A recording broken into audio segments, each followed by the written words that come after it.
Assalamualaikum warahmatullahi wabarakatuh.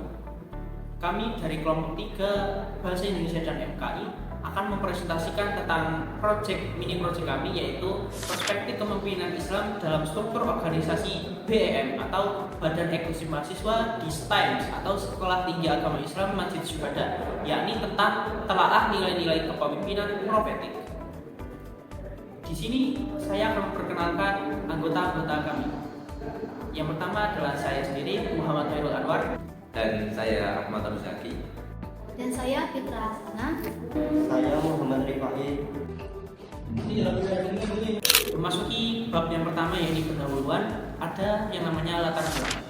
Jadi, kepemimpinan merupakan aspek utama yang penting dalam menjalankan sebuah informasi atau organisasi, terlebih di dalam lingkungan perkuliahan yang berbasis agama. Di sini kami ambil yakni STIMES atau Sekolah Tinggi Agama Islam Masjid Syuhada, yang mampu melahirkan sebuah organisasi yaitu BEM atau Badan Eksekutif Mahasiswa, yang memiliki tanggung jawab sebagai wadah terhadap pembentukan karakter kepemimpinan yang islami, adil, dan juga beretika. Di STEM sendiri, salah satu sorotan yang memang masih harus diperhatikan adalah tentang perspektif dari setiap anggota BEM STEM, yang mana terkadang dalam sebuah forum diskusi itu akan ada yang namanya perselisihan atau konflik pendapat di antara anggota-anggotanya, yang mana latar belakang mereka itu memiliki perspektif yang berbeda. Nah, di sini organisasi BEM STEM itu melakukan yang namanya internalisasi nilai-nilai profetik, yang mana internalisasi tersebut itu juga lumayan minim di dalam praktek kepemimpinan BEM. Lanjut di bab identifikasi masalah. Di dalam BEM STEM, salah satu sorotan yang masih harus diperhatikan adalah tentang perspektif dari setiap anggota BEM STEM, yang mana terkadang dalam sebuah forum diskusi itu akan ada yang namanya perselisihan atau konflik pendapat yang disebabkan latar belakang perspektif anggota yang berbeda-beda. Yang kedua, organisasi BEM STEM itu memerlukan yang namanya internalisasi nilai-nilai profetik, yang mana internalisasi tersebut juga lumayan minim di kalangan BEM STEM. Yang ketiga, keoptimalan BEM sebagai penggerak perubahan sosial dan moral itu menurun. Keempat, kurangnya pemahaman konseptual sebagai pengurus BEM STEM itu bisa menyebabkan implementasi kepemimpinan profetik terganggu, sehingga menyebabkan penerapan nilai-nilai kepemimpinan profetik itu kurang maksimal. Dan yang terakhir, struktur kepemimpinan BEM STEM yang masih bersifat konvensional, kurangnya orientasi spiritual, serta minimnya perhatian dari para senior ataupun pembina yang membuat perwujudan kepemimpinan profetik ini terhambat.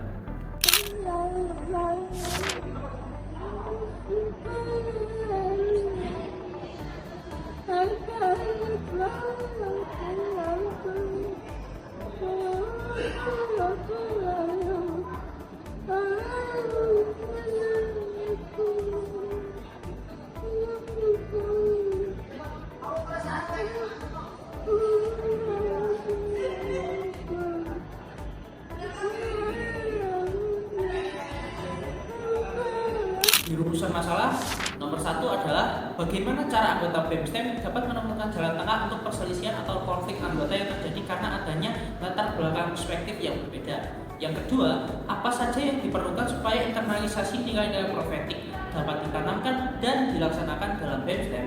Dan yang terakhir atau nomor 3 adalah apa cara yang efektif supaya keoptimalan BEM STEM sebagai penggerak perubahan sosial dan moral tetap terjaga. Untuk semua itu kita akan bahas di bab selanjutnya. Yang kedua, manfaat praktis. 1. Menjadi bahan evaluasi untuk pengurus BEM STEM dalam menginternalisasi dan menerapkan nilai-nilai profetik dalam kepemimpinan Islam yang mereka gunakan.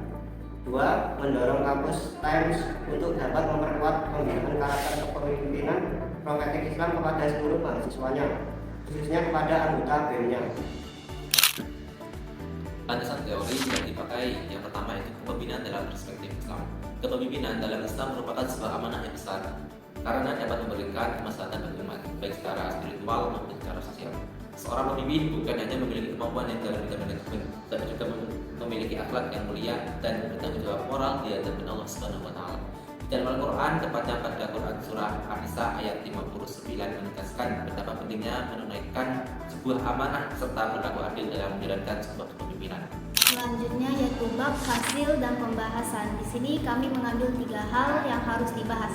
Yang pertama, cara menemukan jalan tengah untuk perselisihan anggota yang terjadi karena latar belakang perspektif yang berbeda. Mengelola anggota yang memiliki perselisihan akibat latar belakang perspektif yang berbeda itu telah menjadi hal yang wajar dan menjadi tantangan yang sudah pasti ada di segala organisasi pada umumnya, khususnya BEM-STEM, karena memang pada dasarnya setiap individu memiliki kepribadian, cara berpikir, serta gaya bekerja yang masing-masing, sehingga sebagai pemimpin harus mampu mengenali serta mengetahui potensi yang dimiliki antar anggotanya. Yang kedua, apa yang diperlukan supaya internalisasi nilai-nilai profetik dapat ditanamkan dan dilaksanakan dalam BEM-STEM. Yang diperlukan supaya internalisasi nilai-nilai profetik dapat ditanamkan salah satunya adalah dengan cara menghidupkan nilai-nilai luhur keislaman, yang mana dapat dimulai dari dengan mencerminkan akhlak yang mulia, kemudian berdiskusi secara santun, tidak memaksakan kehendak lain, serta terbuka terhadap sebuah kritikan. Dari pembahasan yang sudah dipaparkan tadi, kini kita telah masuk ke bab terakhir, yakni bab penutup. Di bab penutup ini ada 2 hal, yang pertama kesimpulan dan saran. Kita mulai dari kesimpulan. Berdasarkan hasil penelitian yang telah kita lakukan, dapat disimpulkan bahwa yang pertama, konsep kepemimpinan profetik itu ada 3 nilai utama, yaitu humanisasi, privilegasi, dan juga transendensi. Nah, nilai-nilai ini adalah nilai yang bisa menjadi rujukan dan teladan yang baik. Apalagi nilai-nilai ini itu meneladani Nabi kita, yaitu Nabi Muhammad SAW. Kemudian, cara mengelola anggota yang memiliki perselisihan akibat latar belakang perspektif yang berbeda itu dapat dilakukan dengan cara komunikasi dan juga mediasi. Lalu yang diperlukan untuk internalisasi nilai-nilai profetik ini dapat ditanamkan, salah satunya adalah dengan cara menghidupkan nilai-nilai luhur keislaman. Dan yang terakhir, untuk dapat mencapai keoptimalan seperti di BEM-STEM itu harus ada sebuah tekad, komitmen yang kuat dari seluruh anggota BEM-STEM. Untuk saran-sarannya, yang pertama, untuk seluruh anggota BEM-STEM diharapkan agar semakin solid dan dapat semakin kompak dalam menjalankan segala kegiatan agar berlancar dan maksimal. Yang kedua, untuk komunikasi dan mediasi jangan sampai dilalaikan dan dihilangkan karena itu sangat penting sekali. Yang terakhir, tekad dan komitmennya harus dikuatkan lagi untuk semua anggota BEM-STEM supaya tidak adanya kekhawatiran. Mungkin cukup sekian presentasi dari kami. Apabila banyak kesalahan dan banyak kekeliruan dan kekurangan, kami mohon maaf yang sebesar-besarnya. Kami akhiri. Wassalamualaikum warahmatullahi wabarakatuh.